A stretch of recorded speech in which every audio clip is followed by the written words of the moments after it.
ዛሬ ሀገሬ ልጆች ደስ በሚል ዜና ይዤ መጥቻለሁ ማለት ነው። ዛሬ ሳውዲ አረቢያ ውስጥ ከ6 ቀን በፊት ማለት ነው እና የሰራው ጀብድ ደስ የሚል ነው። እግዚአብሔርን ምን መቼም በጣም ነው ደስ ያለኝ። አንዳንድ ጊዜ ጥሩ ነገር ስንሰራ ማበረታት አለብን፣ መጥፎ ስራ እንደምንነቅፈው ሁሉ ማለት ነው። እና ዛሬ ሳውዲ አረቢያ ላይ ከ6 ቀን በፊት የሰራው ነገር በጣም ደስ የሚል ነገር ሰርቷል ማለት ነው። ሰላም ሰላም ሰላም የሀገሬ ልጆች እንዴት ናችሁ? ደህና ናቸው? ከኔ ከእግዚአብሔር ይመስገን ሁሉ ሰላም ሁሉ ጥሩ። ከእናንተ ጋር እንዴት ነው? እና ውዶች ሰብስክራይብ፣ ላይክ፣ ሸር እያደረጋችሁ አበረታቱኝ። ዛሬ ሳውዲ አረቢያ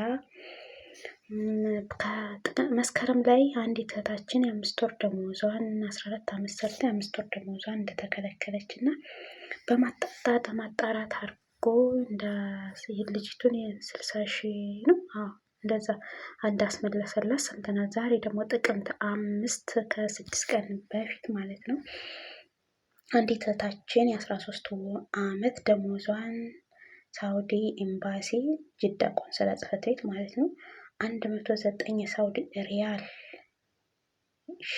የሳውዲ ሪያል አስመልሶላታል፣ ደሞዟን አሰጥቷታል ማለት ነው። እና ደስ የሚል ዜና ነው። አንዳንድ ጊዜ እንደዚህ ኤምባሲዎቻችን ከጎናችን ሲሆንልን በጣም ነው ደስ የሚለው። እና ሌሎቹ ደግሞ የአረብ ሀገር ያሉት ኤምባሲዎቻችን ከሳውዲ ካሉት ቢማሩልን ደስ ይለናል ማለት ነው። እና ይችታችን 13 ዓመት ሙሉ ምንም አይነት ደሞዝ አይሰጣትም ነበረ ማለት ነው። ግን አንድ ነገር ያሳዘነኝ ነገር 13 ዓመት የታሰበላት በ700 ብር ነው ማለት ነው። ቢያንስ በየ2 ዓመቱ መጨመር ነበረበት። ግን ይሁን፣ ይህንንም ደግሞ አላጣችም። ይህንንም ማግኘቷ ደግሞ ደስ የሚል ነገር ነው እና ደስ ይላል ብቻ። አንዳንድ ጊዜ እንደዚህ ጥሩ ነገር ሲሰሩልን ኤምባሲዎቻችን ከጎናችን ሲቆሙልን በጣም ነው የሚያስደስት የሀገሬ ልጆች።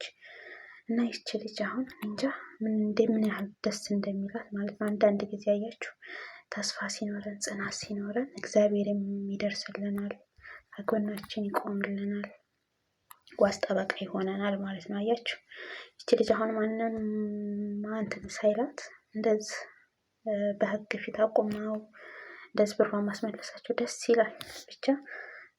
ደግሞ በቤቱ ቁጥራቸው ብዙ ልጆች ምንም ነገር በነፃ እየሰሩ እንትን ያልኖራቸው ይሄንን እንትን ማለት ምንም አይነት እንትን ስለማይጠቀሙ አንዳንዶቹ ስልክ ስለማይሰጣቸው ይሄን ሁሉ የማያዩ ልጆች አሉ።